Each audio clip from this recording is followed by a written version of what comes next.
Welcome to video 3 of 7 for the Roman Army 2021 UofW lecture on war strategy and so on. In this one, I'm going to say a little bit about some of the challenges to Luttwak from specific scholars and some of the points that they raise with my now post walk into minus 1,000 Celsius to get my daughter at school hairstyle. Okay, right, so challenges to Luttwak. So as I said before, his views were extremely. Maybe I'll turn this down. Turbo. Yeah, were extremely or popular and had a big impact, and some people bought into it and some people didn't. And a lot of people raised some legitimate questions, some of which I will note here. Okay, so for instance, so Luttwak's system, Roman security system, organized and so on, with three main phases: one from Augustus Nero, economy of force; one from the death of Nero, phase 2, to the death of Septimius Severus, preclusive security; and then a defense in depth, which is from 3rd century onwards. So a couple of the main challengers include Isaac, who I mentioned in the previous video, who saw the army, especially in the east, so the Levant and Middle East, as primarily an instrument of foreign policy, or he questioned whether it was an instrument of foreign policy alone, and looked a lot at some of the rich evidence for its interactions with the wider public. Questions raised about defined frontiers, what a limes is, if it was this sort of elaborate system illustrated by Luttwak, which reflects to some degree the lines and so on we see in World War I and World War II, and man who saw frontiers as a failure of expansion policy. The Romans always want to expand, and they couldn't expand anymore, so it's a bit of a failure. So, another issue that has been brought up connected to all this is whether the study of grand strategy in the Roman Empire is anachronistic, so not suitable to the period, inappropriate.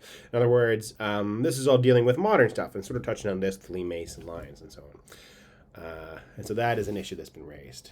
Okay, so some of the questions you can tie back to the point I made when I gave you the quote from Sidebottom in the Cambridge History of Greek-Roman Warfare, and its points that, maybe we shouldn't look at Roman planning for war in the same way we look at modern states, polities, etc. planning for war, because they had different kinds of information available and saw the world in a different way.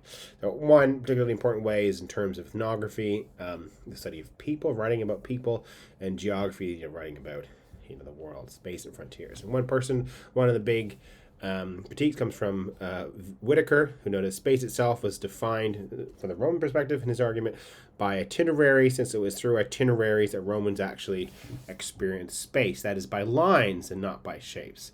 Okay, so what does that mean when he's saying they see things in terms of shape? And how do the Romans then, sort of a follow-up point, and he talks about this a lot, Whitaker and some others, how do the Romans see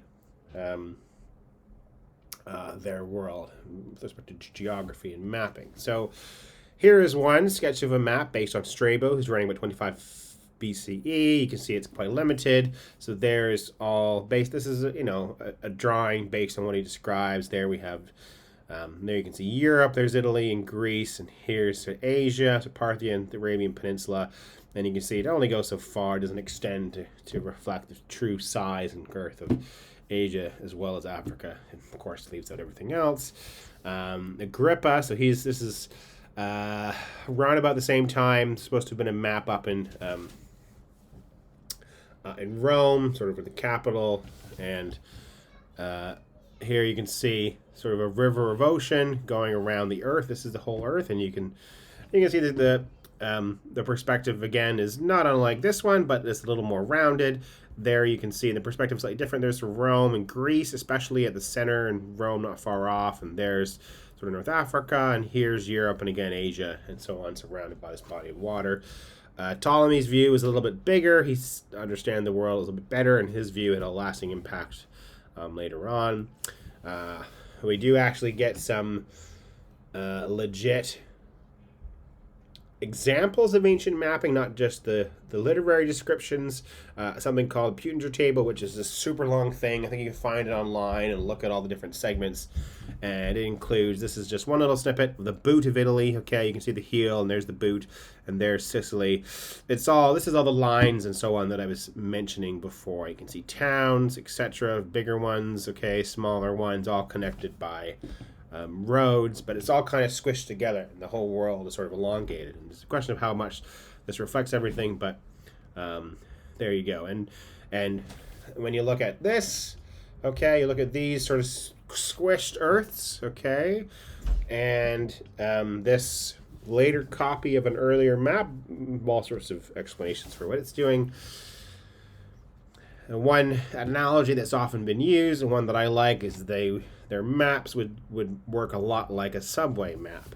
Okay, so here is a map, it looks like it's even up to date, of the subway system in Toronto. It's hardly the biggest one, but that's part of the world that I'm from. So you can see there are, well, they'll claim there's like 5 lines. There's the Bloor line, okay, and there's the young line, Spadina line, and then there's the little ghost shepherd, little mini shepherd line, and the mini sort of above ground line to Scarborough, and they're building one at Eglinton. So all well and good. It tells you where you need to go in terms of the subway system, okay, if you need to follow like from point A to point B, as well as on here, then it's pretty straightforward. And the Toronto one is simpler than like the London one or New York or something. But if you look at it on a map, of course, in the flesh, okay, if you zoom in on this stuff here, it's not exactly an exact representation of the geography. Okay, here's a modern map of the city of Toronto, or modern-ish. Then you can see some of the stations on here underground. Okay, this one's not bad, but it's not as proportional as it could be. And it can, it tells you, yes, how you can get along the subway lines from point A to point B, but it doesn't tell you how to get here, or any of these other places around, or even, it tells you how to get from here to here, but not maybe how to get across, and so on. So there are both very useful and sensible, but also limitations, okay? Here you can see the Ptolemy table again, and you can see it compared to a modern map, okay? So there's the boot. It's recognizable in its own way, but, it doesn't say much about mountains and how you might cross these places in a way that some of ours might do.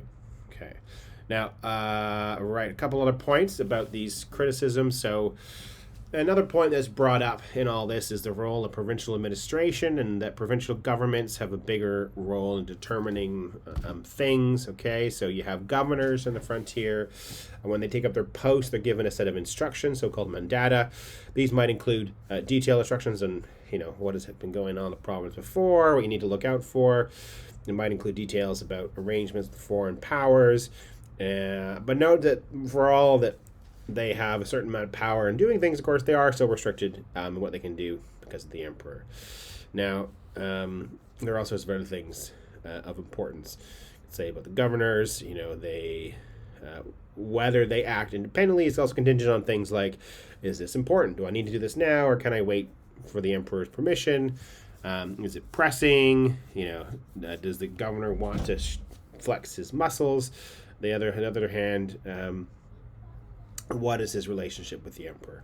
We do have some letters exchanged between Pliny and Pliny the Younger and the Emperor Trajan. They go back and forth, mostly Pliny. He seems to be always asking Trajan for help on sort of seemingly minor things. Hard to tell. Maybe Trajan's a bit frustrated by Pliny's seemingly regular letters. But he's also in a part of the world where it's, some of these military concerns are maybe a little less pressing. Okay, so if we keep on going, one sort of critique and maybe good way of Luttwak, and maybe one, I think, pretty sensible way to approach grand strategy in the Roman Empire comes from, I think, a great little paper by Kimberly Kagan, 2006.